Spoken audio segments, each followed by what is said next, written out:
우리가 그런즉 깨어있으라라는 주제로 우리가 마지막에 대하여 말씀을 나눠보고 있습니다. 우리가 5군데의 말씀을 우리가 살피고 있습니다. 마태복음 24장, 25장, 베드로후서 3장, 고린도전서 15장, 그리고 오늘 마지막 본문이기도 합니다. 요한계시록 20장의 말씀을 나눠보려고 합니다.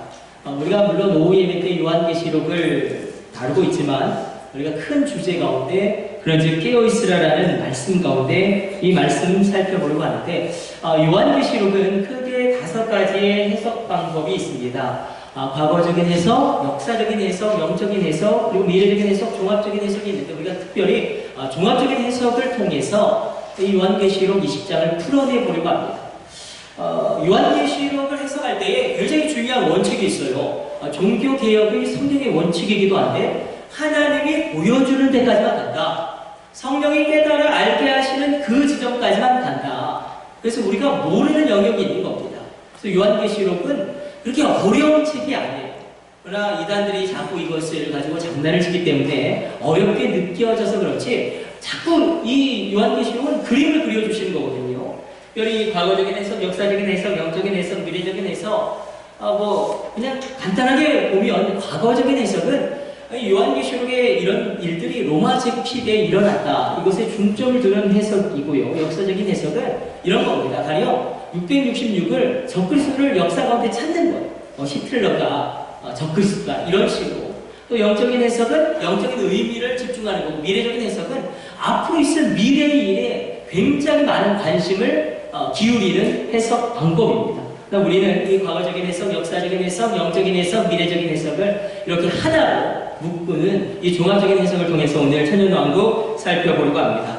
우리가 계속 살펴본 게 있습니다. 무엇이냐면 마지막 때에 되어진 일, 마지막 날의 징조, 그리고 성도의 휴거, 그리고 주님의 재림에 대하여 우리가 살펴보았습니다. 분명한 것은 우리 신앙생활의 끝이 어떨런지를 우리가 분명히 알고 확신할 때에 우리의 신앙이 강력해진다는 것입니다. 나의 인생의 목적지가 어떻게 끝나느냐, 내가 마지막에 어디에 서느냐, 내가 끝내 어떻게 될 것이냐, 우리가 끝을 알면 담대해지고 우리가 끝을 알게 되면 전혀 어떠한 상황에서도 흔들리지 아니하고 이 용기를 얻게 됩니다. 그래서 우리가 시대를 깨달아 알고 분별하며 깨어있으면서 이 마지막 때를 우리가 바라보기를 원합니다. 그래서 오늘 이 아침에 저와 여러분에게 주님이 주신 말씀은 이거예요. 아직 끝나지 않았다. 너의 인생 아직 끝나지 않았다. 너에게는 마지막 승리가 있다. 너 죽지 않는다. 내가 믿음으로 고백해 봅시다. 내 영혼아 평안하라. 나는 죽지 않는다. 나는 끝나지 않았다. 우리가 이 소망을 바라보는 것입니다. 우리가 신앙생활을 대충 하다가는 큰일 나죠. 우리가 신앙생활의 시작과 끝을 분명히 알아야 되고 정리가 되고 정돈이 되어져야 하는 이유는 이 끝을 알아야 우리 신앙이 뜨거워지고 견고해지고 강력해지기 때문입니다. 마지막 날에 되어질 일, 그래서 종말이라는 것은 완성이라고 우리가 살펴보았죠. 마지막 날에 나를 창조하신 하나님이 어떻게 나를 완성하실 것이냐, 마지막 날에 내가 어떻게 완성되어질 것이냐, 그 답을 오늘 성경은 우리에게 또 이야기하고 있습니다. 분명 마지막 시대인데 요한계시록은 굉장히 중요한 것을 이야기합니다. 깨어있는 게 무엇이냐, 깨어있는 게 무엇이냐, 이것을 어떻게 요한계시록을 설명하냐면 사복음서는 이렇게 설명했어요. 너희가 기도함으로 깨어있으라. 너희가 지극히 작은 일에 충성됨으로 깨어있으라. 요한계시록은 이렇게 깨어있음을 설명하고 있습니다. 보라 내가 속히 오리니 이 책의 말씀을 지키는 자가 복이 있구나. 마지막 시대를 우리가 어떻게 살아가야 될 것이냐? 말씀을 지키며 살아가야 됩니다. 여러분, 말씀을 지키며 살아가시는 신실한 주의 종들 되시길 축복합니다. 말씀을 믿고 살고 말씀을 지키고 살고 그것이 깨어 주님의 재림을 준비하는 길이다 이야기하고 있습니다. 그러면서 요한계시록이 굉장히 끝까지 붙잡고 있는 게 바로 이 천년왕국 신앙입니다. 이 천년왕국 신앙은 다른 게 아니에요. 천년왕국 신앙은 이 순교의 신앙을 의미합니다. 지금 마지막 시대 가운데 교회는 핍박을 받는다는 것입니다. 교회는 고난받는 공동체라는 것입니다. 그러나 끝내 믿음을 지키고 끝내 말씀을 지키는 자는 끝내 승리를 얻으리라. 이 위로와 소망으로 요한계시록은 끝나고 있습니다. 여러분 이거 동의하십니까? 신앙생활이라는 게 내 목을 걸어야 하는 거예요. 우리가 천년왕국에 대한 말씀을 묵상할 터인데, 아니 그 천년왕국이 나랑 무슨 상관이 있느냐? 아니 범위를 좀 넓혀서, 아니 그 천년왕국이 도대체 이 현재 이 교회와 무슨 관련성이 그렇게 크단 말이냐? 이렇게 연관이 없는 것처럼 느껴지는 게 사실입니다. 왜냐하면 역사의 마지막에 되어질 일이기 때문에 우리가 그렇게 받아들이기가 쉽습니다. 우리가 한국교회 가운데, 한국교회가 일제히 그런 신사참배와 극렬한 박해 가운데도 순교로 맞설 수 있었던 이유는 바로 이 천년 왕국에 대한 신앙이 있었기 때문에 그렇습니다. 순교의 신앙이 있었기 때문에 가능합니다. 일제의 그런 압박 가운데 한국교회는 이 요한계시록 속에서 박해받는 교회를 동일시합니다. 한국교회와 요한계시록에서 박해받는 교회를 동일시하는 겁니다. 그래서 오늘 중요한 것은 이 천년왕국의 신앙입니다. 천년왕국 신앙, 교회를 고난받는 신앙 공동체. 우리가 예수를 믿으려면 내 목을 걸어야 해요. 이 신앙생활은 게 그렇게 대충대충 되어지는 게 아니에요. 단순히 취미생활하는 것처럼 신앙생활을 그렇게 하는 게 아니라 내 목을 걸지 않고서는 이 신앙생활인 것 자체를 할 수가 없다. 우리가 이 천년왕국 신앙을 가지고 있었을 때에 한국교회는 순교의 신앙을 가지고 있었을 때에 어떤 일이 일어났냐면 민족의 고난의 십자가를 함께 짊어지는 교회가 되었다는 것입니다. 그때 교회 성도들의 신앙은 가장 뜨거웠고 가장 치열했고 가장 놀랐다는 것입니다. 오늘 우리나라가 얼마나 심각한 위기입니까? 그래서 정말로 우리가 이런 순교적인 신앙을 가지고 여러분 민족을 위해서 나라를 위해서 기도하셔야 합니다. 나라와 민족을 위해서 움직이셔야 되고 행동하셔야 합니다. 이렇게 한번 말씀을 들어가 보죠. 헤세 바르텍이라는 사람이 오스트리아 사람인데 1894년 여름이라는 책을 써냅니다. 1894년 여름에 조선을 여행하면서 이 헤세 바르텍이 이 시대 가운데 뭐 태국이라든지 동남아시아 심지어 아프리카에도 호텔이 다 있었어요. 근데 이 사람이 깜짝 놀란 게 무엇이냐면 아니 역사가 반만 년이나 되는 이 민족이 그 수도 가운데 어떻게 다 흙집밖에 없고 변변찮은 호텔이라는 것 자체가 없을 수 있느냐. 역사가 5,000년이 넘은 민족이 아니 아프리카에도 호텔이 있는데 아니 태국에도 호텔이 있는데 이게 어쩐 일이냐. 우리가 이랬어요. 근데 헤세 바르텍이 관찰하면 관찰할수록 조선이 한심한 게 무엇이냐면 신기한 게 무엇이냐면 남자들은 전부 다 노는 거예요. 남자들은 전부 다 놀아요. 아침부터 저녁까지 공방대 담배나 피우고 그늘에 앉아서 수다를 떨면서 아침부터 저녁까지 놉니다. 그런데 이상하게 여자들은 새벽부터 저녁까지 죽도록 일하는 거예요. 이게 너무너무 이 사람한테는 신기하고 안타까운 거예요. 여러분 왜 그랬을까요? 왜 남자들은 죽도록 놀고 여자들은 죽도록 일했을까? 왜냐면 그 당대의 상황은 이랬어요. 열심히 일을 해서 쌀이라도 조금 집에 쌓아두면 이 탐가 노예들이 와서 다 수탈해 갔습니다. 이 열심히 일할 이유가 없는 거예요. 여자들은 자식들을 먹여 살려야 되죠. 어떻게 해서든지 일을 하는 겁니다. 여러분 그래서 정치가 중요해요.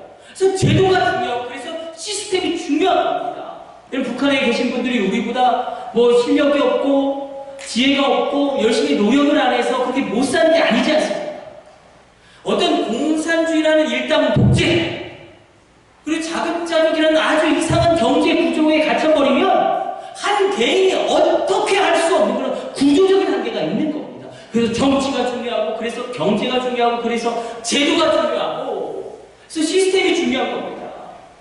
제가 정치학을 공부하면서 정말 공부하면 공부할수록 야 이승만 대통령이 백범 김구 선생님만큼이나 중요하다. 그래서 느낀 것은 무엇이냐면 우리가 1950년 그 격변기에 우리가 선택할 수 있는 정치적인 대안들이 굉장히 많았어요. 일단은 입헌군주제도 있었어요. 그리고 일단은 힘을 발휘하고 있는 전체주의도 있었어요. 일본이라든지 독일 그리고 여러분 알고 계시죠? 프랑스식 사회주의가 굉장히 지성인들에게 매력적으로 다가왔습니다. 프랑스의 사회주의거든요. 프랑스는 여러분, 민주주의도 영국식 민주주의가 있고 미국식 민주주의가 있어요. 그런데 이승만 대통령이 무엇을 선택했냐면 미국식 민주주의를 선택하고 시장 경제 자본주의 제도를 선택합니다. 정치와 경제적으로 우리나라가 우리 상황, 그 상황 가운데 가장 발전할 수 있는 제도를 선택한 거예요. 이 선택이 얼마나 중요한지. 이 선택이 국부를 창출하고 그러면서 해양 세력과 동맹을 맺고 편승 동맹을 취하고 에너지 동맹을 취하죠. 그러면서 안정적으로 석유를 공급받고, 그래서 우리가 그 선택이 얼마나 중요했던지. 그런데 이승만 대통령이 책을 한 권 썼어요.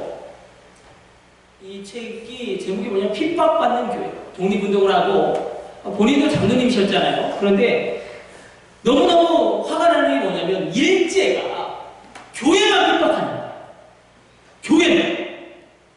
교회만 비켜두고 사찰은 내보내두고 여타 다른 종교 집단은 그렇게 박해하지 않는데 교회만 유독 박해하고 아예 뿌리를 뽑고 아예 그냥 씨를 말리려고.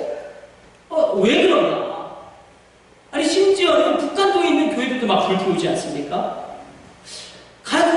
그냥 예를 들어서 신민의 사건, 배고인 사건으로 그 당대의 교회 지도자들 다 감옥에 가둡니다.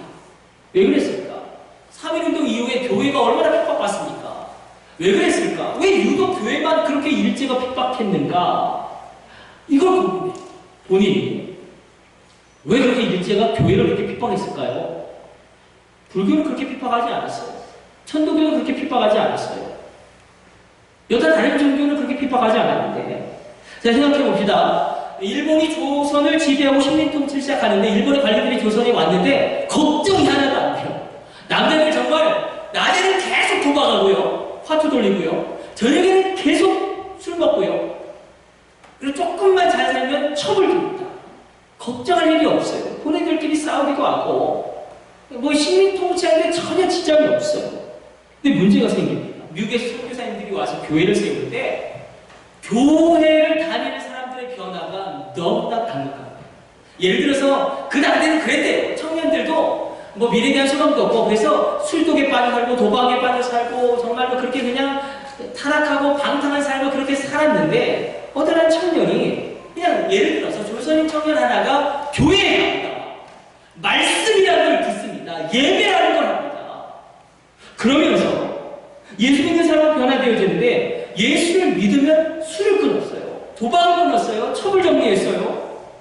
아주 건강해지는 거예요. 근데 정말 일제가 일본 제국주의자들이 두려워했던 게 무엇인지 아십니까?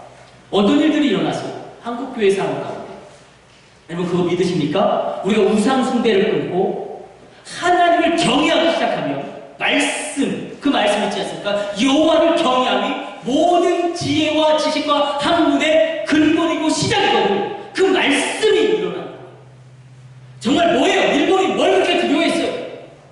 예수를 믿은 그 청년들이 똑똑해지는 우상 숭배가 끊어지고 하나님을 알고 예수 그리스도를 알고 정말로 그 상황 가운데 말씀이 들어가면서 그 신앙을 가진 사람들의 그 방어가 시작되는 것을 이 사람들이 보고 싶어요. 근데 예수를 믿게 되면 한 인생만 손두빗질 바뀌는 게 아니죠. 그 가정이 바뀝니다. 이 청년이 결혼을 했어요. 그 아내가 바뀝니다. 그리고 얼마나 이게 중요합니까? 기도하는 어머니들. 저는 정말로 대한민국을 지키고 있는 건 기도하는 어머니들의 기도라고 합니다. 자녀들을 위한 그 눈물의 기도가 얼마나 위력을 발휘합니까? 예수를 믿는다면 한 사람의 인생만 손들지 바꾸는 게 아니라 그 가정을 바꾸고요. 그 가문과 지파를 바꾸고요. 그러면서 한 나라를 세울 수 있는 힘과 파워가 시작됩니다. 그래서 일제가 그렇게 교회를 핍박합니다. 제가 한국교회사를 연구할수록 너무너무나 감동스러운 것은 19세기 말에 우린 거의 미국에서 선교사님들이 오셨어요. 근데 어쩌면 그렇게 하나님이 가장 뛰어나고 가장 헌신적이고 가장 탁월한 선교사님들만 정말 골라서 보냈을까 할 정도로 거의 어벤져스급의 선교사님들이 조선에 옵니다. 이건 선교 역사에 유례가 없는 은혜. 가장 탁월한 선교사님들이 조선에 선교를 하러 온다고요. 그래서 이 선교사님들, 언더우드, 아펜젤러, 알렌, 스클레이턴, 정말 그 당대에 정말 가장 최고의 뛰어난 선교사님들.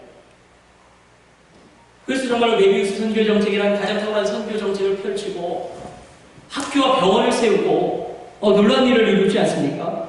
여러분, 제가 말씀드리려고 하는 건 이거예요. 하나님이 우리를 특별히 사랑하셨다. 하나님이 이 조선을 특별히 사랑하셨다. 우리가 특별하게 하나님께 사랑을 받은 민족이라는 것입니다. 자, 돌아가 봅시다. 일제가 교회를 무서워하기 시작해요. 왜냐면 교회 믿는 그 성도들이 똑똑해지니까. 그런데 더 무서워하기 시작한 건 무엇이냐면 예수를 믿는다는 게 결국 이 시대에는 그런 거였어요. 목을 내놓는 거였어요. 그러니까 예수를 믿게 되면, 자 보세요. 넓게 봅시다. 일본 제국의 판도를 봅시다. 식민지 전체 지역 가운데 천황 숭배를 유일하게 반대하는 집단은 조선에 있는 교회들이 유일합니다. 이게 왜 위협적이냐면, 일본이라는 나라는 천황을 중심으로 천체주의를 이루고 궁극주의를 이루어서 제국을 이루고 있기 때문에 유일하게 이 천황 숭배에 항거하고 정말 순교로 그것에 맞선 집단과 공동체는 조선에 있는 교회밖에 없어요. 그 심한 핍박을 받는 겁니다. 근데 왜 이런 믿음의 길을 걸을 수 있었어요? 천년왕국 신앙이 있었던 거예요. 예수 믿는 게 내 목을 걸어야 되는 거구나. 이 순교의 신앙, 이 천년왕국 신앙이 있었기 때문에, 그래서 우리가 이 천년왕국을 살피면서 다시 그 치열했던 순교의 영성으로 우리가 다시 돌아가는 겁니다. 우리가 한번 말씀 앞에 서보는 거예요. 한번 이렇게 시작해보죠. 제가 드린 그 유인물을 바라보면서 또 저를 바라보면서 우리 같이 나눠보도록 하겠습니다. 자, 저를 보세요. 상관없어요. 천년이라는 그것을 어떻게 볼 것이냐, 그것을 정말 시간으로 볼 거냐, 아니면 어떤 개념으로 볼 거냐, 여기서부터 천년왕국에 대한 해석이 확 달라집니다. 사실 천년왕국이라는 용어 자체는 성경에 나오지 않아요. 그렇죠? 천년왕국이라는 단어 자체는 등장하지 않습니다. 다만 천년 동안 다스린다라는 단어가 나오죠. 우리 확인하고 갑시다. 20장 6절 말씀. 20장 6절 말씀.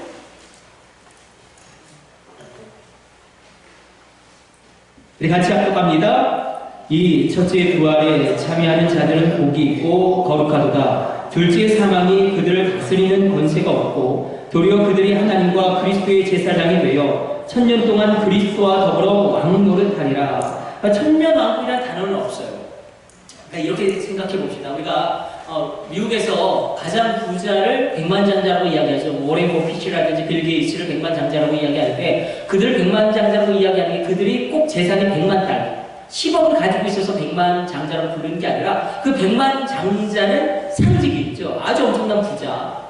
워렌 버핏은 재산이 80조가 아닙니까? 80조. 빌 게이츠도 대단하고. 요한계시록에 상징적인 숫자가 있어요. 666, 짐승의 수, 사람의 수, 적 그리스도를 상징하고 14만 4천 명, 구원받은 사람, 구약에서 구원받은 12지파, 신약에서 구원받은 백성을 대표하는 12사도, 그리고 아주 많다라는 그 수식어 1000이 붙어서 14만 4천, 구원받은 성도와 교회를 상징합니다. 이 1000도 마찬가지예요. 기간이라고 보기보다는 개념으로 볼 때 그리스도의 통치다. 그리고 아주 이 1000이라는 숫자 자체가 아주 많다는 것을 의미하기 때문에 아주 긴 기간입니다. 이걸 기억하면서 우리가 한 가지 더 확인하고 갈 것은, 요한계시록 잘 들어보세요. 요한계시록은 A 사건, B 사건, C 사건, D 사건 이렇게 직렬적으로 역사적인 순서로 진행되는 게 아니라 병렬 구조라는 거. A 사건, B 사건, C, D, F 이게 얽히고 설켜서 입체적으로 평면적으로 보여지는 거예요. 한 사건이 입체적으로 보여지는 거예요. 현재와 과거, 미래가 동시에 입체적으로 보여지고요. 예. 그래서 혼합시대로 사용되죠. 과거형과 현재형과 미래형이 혼합되어져서 사용돼요. 문법은 물론 헬라어 문법은 그걸 성수를 맞춰야 되지만, 그러니까 이게 입체적으로 나간다. 그러니까 A 사건 다음에 꼭 B 사건이 일어나고 C 사건이 일어나고 D 사건이 일어나는 게 아니라 병렬 구조라는 거. 그러니까 D 사건이 먼저 일어나고 A 사건으로 갈 수도 있고 동시에 일어날 수도 있다는 이 병렬 구조라는 걸 기억하면서 우리 한번 생각해 봅시다. 이 천년 왕국은 우리가 천년 동안 논란이 많습니다. 천년 동안 논란이 많은데 일단 세 가지 해석 방향이 있어요. 저를 보세요. 오늘 이 말씀을 잘 들으면 이단이 뭐라고 해도 아니야. 여러분 마음 가운데 이게 그렇게 어려운 게 아니에요. 이단들이 어렵게 이야기해서 그렇지 이 천년 왕국이 아주 쉽습니다. 이 천년 동안 거의 논란이 되는 거예요. 천년 왕국이 거의 중세부터 지금까지 논란되고 있는데 세 가지 해석 방향이 있는데 일단은 어떤 게 정답인지는 몰라요. 어떤 게 정답인지는 천국 가서 예수님에게 물어보면 됩니다. 근데 이런 해석 방향이 있다. 그리고 천년 동안 이게 논란을 휩싸여 있고 논쟁이 되고 있는데 자, 어거스틴이 굉장히 중요한 이야기가 있어요. 본질에 있어서는 일치를, 비본질에 있어서는 관용을, 모든 것에 관해서는 사랑을. 그래서 천년 왕국이 여러 가지 세 가지 해석으로 나올 수 있겠죠. 이거는 비본질일 수 있는 거예요. 본질은 무엇이냐면 천년 왕국 신앙, 순교적인 신앙. 그래도 우리가 한번 이거 다뤄봐야 돼요. 이것 때문에 헷갈리는 분들이 많아서 네 가지 해석 방향까지 나갈 수도 있겠죠. 한번 봅시다. 분명한 것은 제가 20년 동안 신학을 공부했는데 요한계시록은 10년 동안 공부하고 있는데 요한계시록은 정말 쉬운 책이에요. 어려운 책이 아니에요. 우리가 어렵게 받아들여서 그렇지 위로와 소망의 책이고 일단 한번 가봅시다. 자, 이 천년 왕국 천년 왕국 무천년설은 무엇이냐면 예수님의 초림에서 재림 때까지 이게 천년 왕국이다. 이게 천년 왕국이 이미 시작됐다. 예수 그리스도가 교회를 통해서 통치한다. 이 땅을. 이게 무천년설이에요.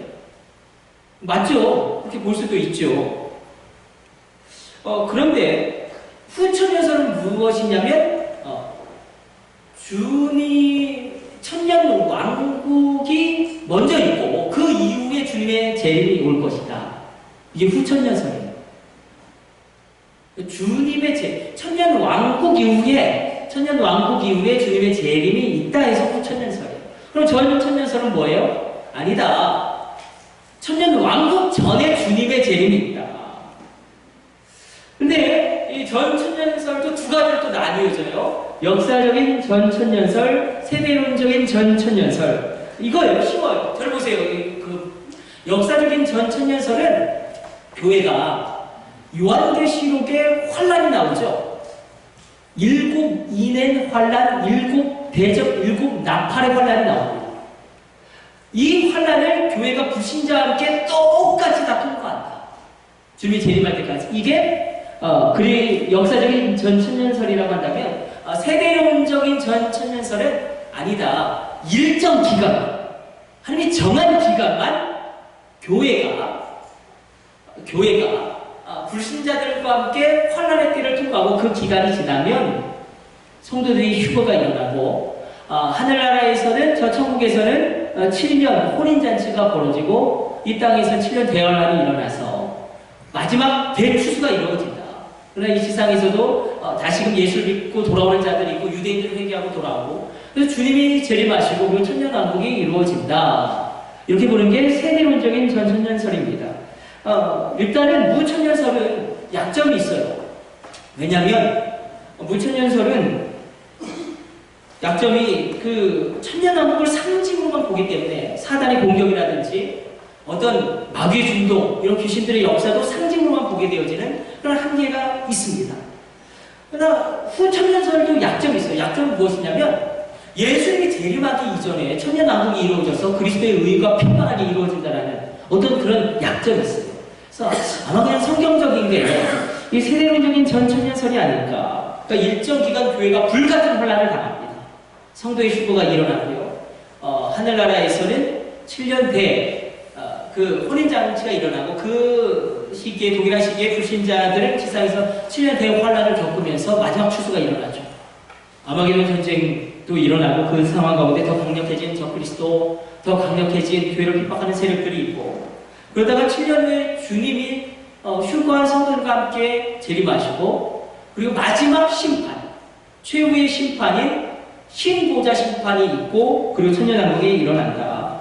그러나 우리가 성경적으로 볼 때는 세대주의적인, 이 세대론적인 이 전 천년설이 보다 성경에 부합하지 않을까. 이렇게 우리가 정리해 보면서, 왜냐하면 우리가 지난주 살펴보았던 마태복음 말씀 한번 기억해 봅시다. 24장 21절과 22절 말씀 제가 읽어드릴게요. 한번 들어보세요. 이는 그때 큰 환란이 있겠습니다. 창세부터 지금까지 이런 환란이 없었고 후에도 없으리라. 그날들을 감하지 아니하면 모든 육체가 구원을 얻지 못할 것이나 그러나 택하신 자들 위하여 그날들을 감하시리라. 말씀을 통해서 확인하는 것은 고난의 시기를 하나님이 감하셨다. 그러니까 교회와 성도가 모든 고난을 불신자들과 함께 다 받는 게 아니라 일정 기간 동안 불같은 환란을 당하지만, 그러나 그 기간이 지나면 휴거가 일어나고 주님의 보호심 가운데, 주님의 보호하심과 인도하심 가운데 있게 된다.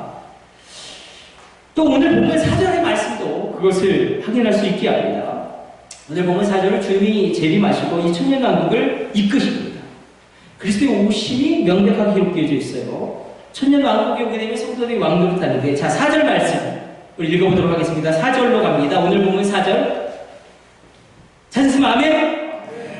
여기까지 합동합니다. 또 내가 보자들을 보니 거기에 앉은 자들이 있어 심판하는 권세를 받았더라. 또 내가 보니 예수를 증언함과 하나님의 말씀 때문에 목배임을 당한 자들의 영혼들과 또 짐승과 그의 우상에게 경배하지 아니하고 그들의 이마와 손에 그의 피를 받지 아니하는 자들은 살아서 그리스도와 더불어 1000년 동안 왕노릇하니. 여기 이렇게 표현되고 있어요. 살아서 왕노릇한다. 왕노릇하는데 살아서 왕노릇한다.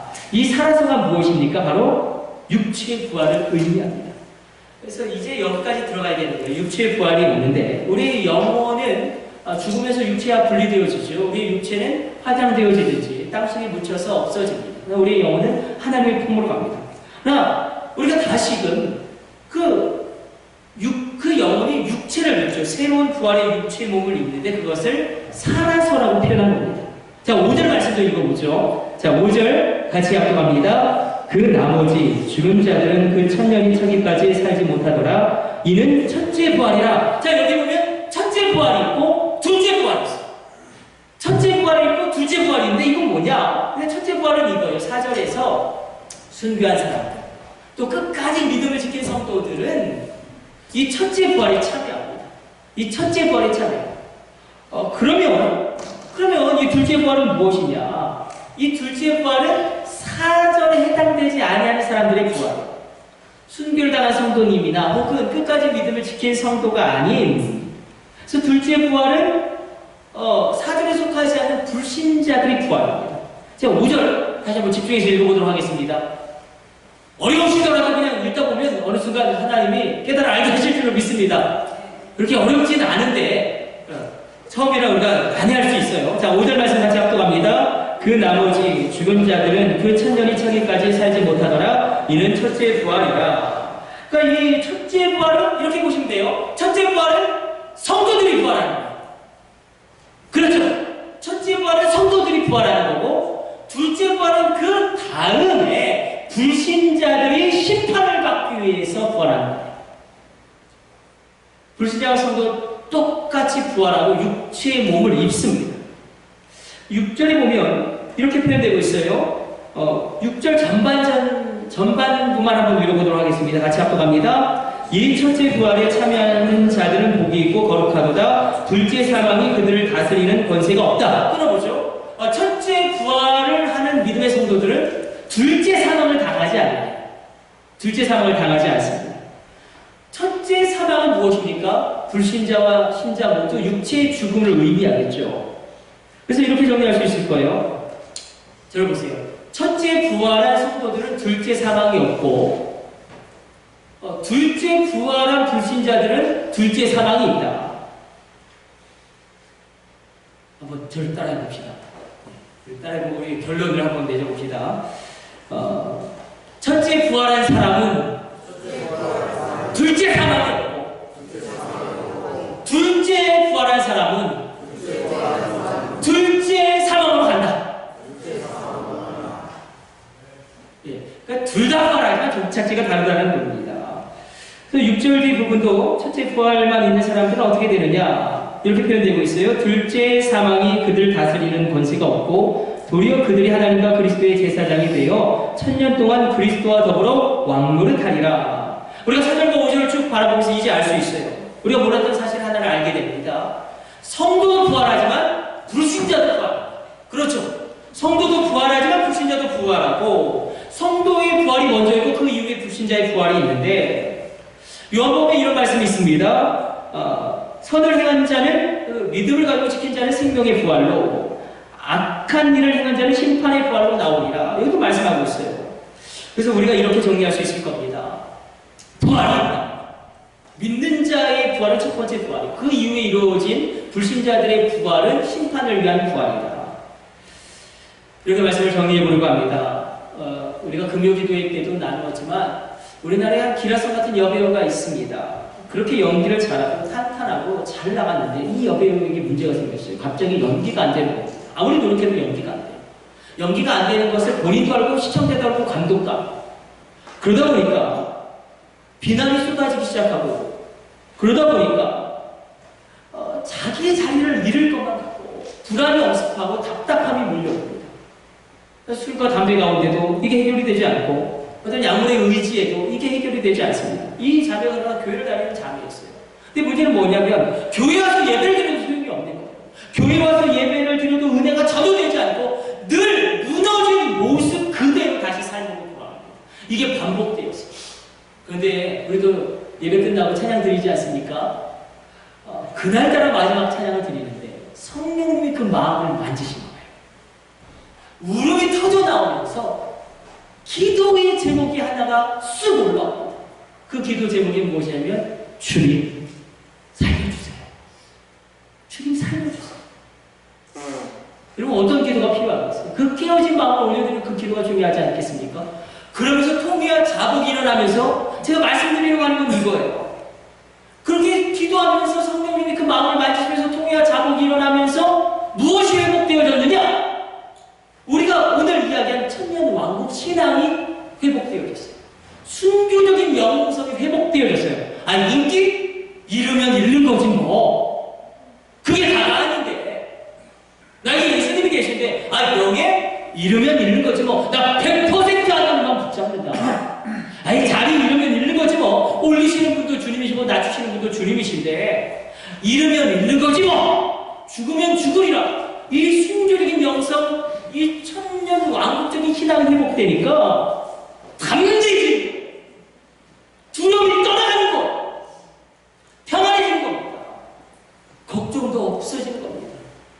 우리가 오늘 이 천년 왕국적인 신앙 오늘 이 아침에 우리 가운데 분명히 회복되어지시기를 주님의 이름으로 축복합니다. 나는 과연 주님의 오심을 기다리고 있는가? 나에게 정말 예수님의 제일은 무슨 의미가 있는가? 정말 인기가 아니라 명예가 아니라 자리가 아니라 주님밖에 없습니다. 이런 순교적인 신앙 우리 가운데 있는가? 정말 너희 제사장 나라가 되어서 땅끝까지 내 증인이 되어라. 내가 어떻게 해서든지 한 영혼이라도 구원하려고 몸부림치고 있는가? 주님이 그것을 보신다는데 여러분 그거 아시죠? 하나님을 믿어도 일이 잘 안 될 때가 많습니다. 그럴 때가 있습니다. 그리고 그런 고민 안 해보셨어요? 하나님 왜 나를 선택하시고 나를 부르셔서 이 엄청난 십자가의 짐을 나에게 맡기셨는가? 여러분 가정가운데 홀로 예수 믿는 분들 계시지 않습니까? 왜 나를 이렇게 부르셔서 이 엄청난 십자가의 짐을 나에게 맡기셨는가? 그거 아십니까?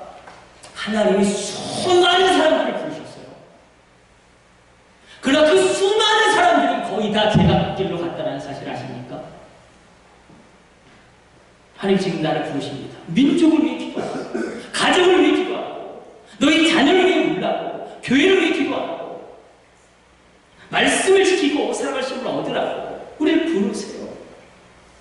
오늘 본문에 나와 있죠. 제사장 되게 하실 것이다. 여러분 제사장이 뭡니까? 제사장이 뭐예요?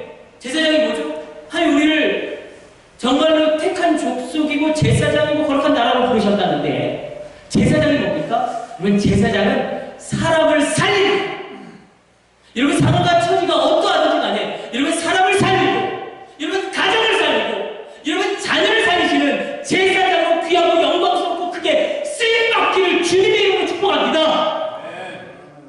신앙생활은 대충 할 수 있는 게 아니라 내 목을 걸어야 하는 거예요. 이 순교의 영성, 이 천국에 대한 소망, 이 천년 왕국적인 신앙이 우리 가운데 필요합니다. 그리고 저 천국에서 수많은 믿음의 사람들이 우리를 기다리고 응원하고 있습니다. 히브리서는 그들을 세상이 감당하지 못하는 자들로 칭합니다. 정말 우리가 흔들리는 나의 마음을 다 잡고 오늘 본문의 말씀 가운데 주님, 내가 이 길을 끝